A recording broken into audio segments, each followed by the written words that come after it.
10월 26일 데일리 베스트 뉴스를 시작합니다. 자, 오늘은 뉴스를 하루 쉬겠습니다. 대신에 오늘 맞은 박정희 대통령 서거일을 추모하기 위한 칼럼 영상을 준비했습니다.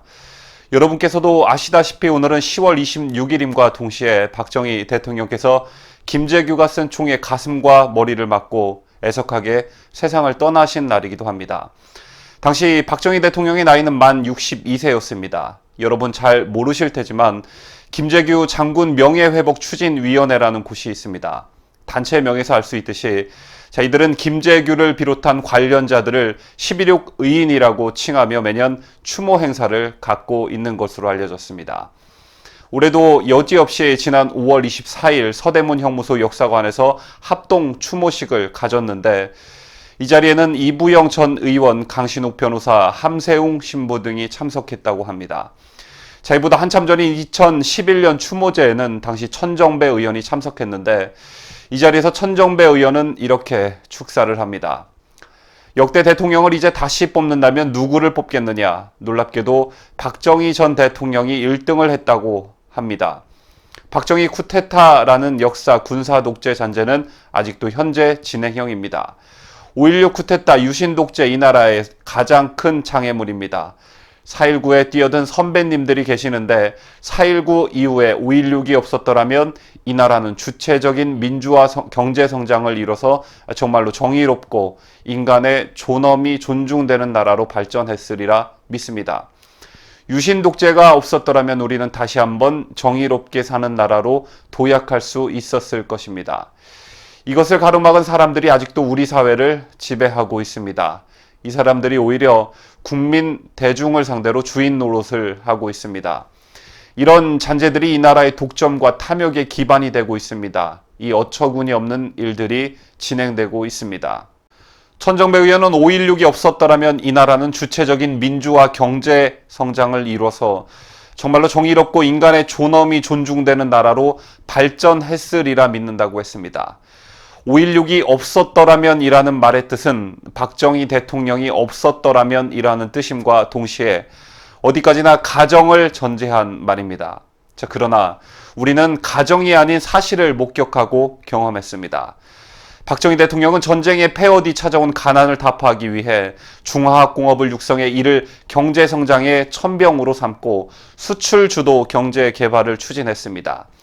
한미동맹 명목으로 월남에 군인을 파견해 미국으로부터 원조를 받아 경부고속도로를 건설했고 일손이 부족하던 독일의 광부 간호사를 파견해 외화를 벌어들였습니다.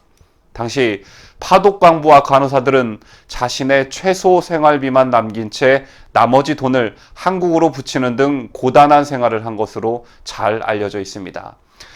이런 국민들의 잘 살아보자는 의지와 피땀 어린 노력 그리고 박정희라는 지도자의 탁월한 지도력이 있었기 때문에 한국은 GDP 80달러의 세계 최빈국에서 세계 10위권의 경제 대국으로 성장했습니다. 천정배 의원은 5.16이 없었더라면이라는 가정을 세우고 말을 했지만 지금 제가 말씀드린 것은 실제 우리가 경험을 통해 겪은 것들입니다. 그 누구도 부정할 수 없는 사실입니다. 국가 부흥이라는 단 한 가지 이유만으로도 박정희 대통령을 단순한 독재자로 폄훼해서는 안 된다는 것이 우리 사회의 주요한 분위기였습니다. 국민에게 번영을 선물한 지도자를 단순히 독재자로 치부하기에는 대한민국이 누리는 행복이 너무 크기 때문입니다. 자, 이는 좌우 진영을 떠나 암묵적인 사회적 동의였습니다. 우리 사회에 최소한의 양심과 염치는 있었다는 방증이기도 합니다. 자, 그러나 어느 순간부터 분위기가 묘하게 변해갔습니다. 박정희를 존경한다고 하는 순간 삿대질을 당하기 일쑤입니다. 자, 심지어 장관 후보자까지 마녀 사냥을 당했던 일이 있었습니다. 2017년 박성진 중소벤처기업부 장관 후보자는 연구 보고서에 박정희 대통령을 긍정적으로 서술했다는 이유만으로 청문회 등에서 당시 야당 의원들에게 시달려야 했고 한 인기 영화배우는 가장 멋있다고 생각하는 남자는 이라는 질문에 박정희 대통령이라고 답한 게 알려지면서 마녀 사냥에 가까운 고초를 겪어야 했습니다. 어느샌가 박정희를 존경한다는 것은 곧 친일이자 매국을 의미하는 일이 되어갔습니다. 자, 이뿐만 아니라 박정희 대통령을 향한 폭력적이고 집단적인 행동들도 여럿 있었습니다. 그 단적인 예가 바로 박정희 동상 기증식 테러 사건입니다. 서울 마포구 상암동 박정희 대통령 기념 도서관 앞에서 민간 시민단체가 4.2m 높이의 동상을 기증했습니다. 하지만 부지 소유 문제로 인해 본래 목적이었던 동상 제막식은 하지도 못했고 작은 동상 모형을 기증하는 형식으로 축소된 행사를 치러야만 했습니다. 그런데도 기념 도서관 앞은 아수라장을 방불케 했습니다. 민족문제연구소가 주축이 된 좌파 세력이 차라리 황국신민 동상을 세워라, 친일파 박정희 동상, 서울 땅에 어림없다라는 구호를 내걸고 여론몰이에 들어간 것입니다. 이러한 과격 행동을 중재하고 갈등을 조정해야 할 정치인들까지 가세했습니다. 정청래 전 더불어민주당 의원은 동상은 가치가 있는 인물을 대상으로 만드는 것이라며 박정희 대통령을 깎아내렸습니다. 박정희 탄신 100주년 기념 우표 발행이 취소된 것도 매우 유감스러운 일이었습니다. 우정본부와 시민단체의 만장일치로 결정된 사업이 정권이 바뀌자 손바닥 뒤집듯 뒤집혔습니다. 자, 이렇게 좌파 진영은 역사를 부정하는 것도 모자라 박정희는 재평가조차 받을 가치가 없다고 합니다. 역사적 공과가 엇갈리는 인물이 비단 박정희 대통령뿐만은 아닐 것입니다. 김대중은 민주화라는 상징적 타이틀을 갖고 있음에도 북핵 개발을 방조했다는 비판에서 여전히 자유롭지 못합니다. 그럼에도 그 누구도 광주에 위치한 김대중 컨벤션 센터와 연세대 김대중 도서관을 없애자고 하지 않습니다. 자, 심지어 지난 9년간 이른바 보수가 정권을 잡았음에도 그런 논의는 시도조차 된 적이 없습니다. 자, 그런데 문재인 정권이 들어서자 일부 좌파 인사들은 마치 박정희 대통령이 대대손손 나라를 팔아먹은 매국자인 마냥 매도하고 나서고 있습니다. 정말 독재자는 수많은 한민족의 자유를 빼앗고 가두고 목숨을 빼앗아간 북쪽의 김일성 삼부자인데 이들에 대해서는 말 한마디 못하는 것들이 말입니다. 독재를 이유로 박정희를 거부하는 이들이 더욱 심각한 독재 행위를 하고 있는 모양새입니다. 박정희를 이 대한민국 땅에서 그리고 역사 속에서 완전히 지우는 길이 자신들의 민주화 운동을 빛내는 길이라고 착각하고 있는 건 아닌지 모르겠습니다. 자, 그럼에도 박정희라는 위대한 지도자는 저들의 바램대로 쉽게 지워지지 않고 있습니다. 좌파들의 말대로라면 심각한 독재를 저지른 지도자를 국민들이 치를 떨 정도로 증오해야 하는데 모순적이게도 독재를 겪은 이들은 박정희 대통령과 그 시절에 대한 향수를 갖고 있습니다. 박정희 시대를 직접 산 증인들인데 말입니다.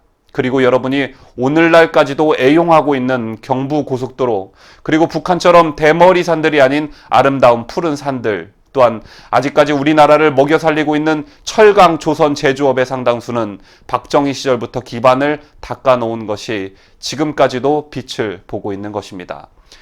요즘 대한민국의 경제 위기에 대한 뉴스들이 줄을 잇고 있습니다.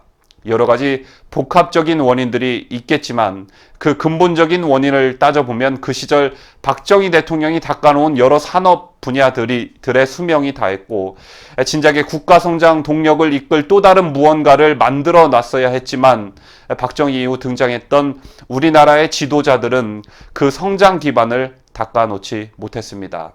시간이 참 많이 흘렀는데도 말입니다. 시간이 많이 흘렀음에도 박정희 시절 기초를 닦았던 철강 산업 그리고 자동차 산업 또한 조선업, 제조업 등으로 먹고 사는 나라가 이 나라입니다. 자, 그런데 왜 박정희라는 위대한 지도자가 후손들에게 이런 대접을 받아야 하는지 도무지 이해가 가지 않습니다. 어떤 정치 지도자를 존경하건 그건 국민 개개인의 자유입니다. 그리고 그 존경하는 마음은 존중되어야 마땅합니다. 그 누구에게도 박정희 대통령을 그리워하고 존경하는 사람들의 마음을 상처내고 또 짓밟을 권리는 주어지지 않았습니다. 자, 그를 존경하지는 않더라도 최소한 국가를 일으킨 지도자의 공적에 대해 테러에 가까운 몰상식한 행동들과 인신공격성 모독은 자제돼야 마땅합니다. 우리가 노무현의 봉하마을과 김대중의 컨벤션 센터에 해를 가하지 않는 것처럼 말입니다. 자, 마지막으로 박정희를 존경하고 그리워하는 장노년층들을 가리켜 틀딱이라고 부르는 젊은 세대들에게 묻고 싶습니다. 지금 장노년층들이 그때 그 시절에 박정희를 그리워하는 것처럼 과연 너희들이 그 나이가 되면 그때 그 시절에 그 어떤 대통령을 그리워할 수 있을까? 만약 너희들이 틀딱이 되어서도 니네가 겪었던 그때 그 시절의 대통령 중 그리워하는 대통령이 단 한 사람도 없다면 시간이 많이 흐른 그때까지도 대한민국의 가장 위대한 대통령은 박정희라는 반증일 것입니다.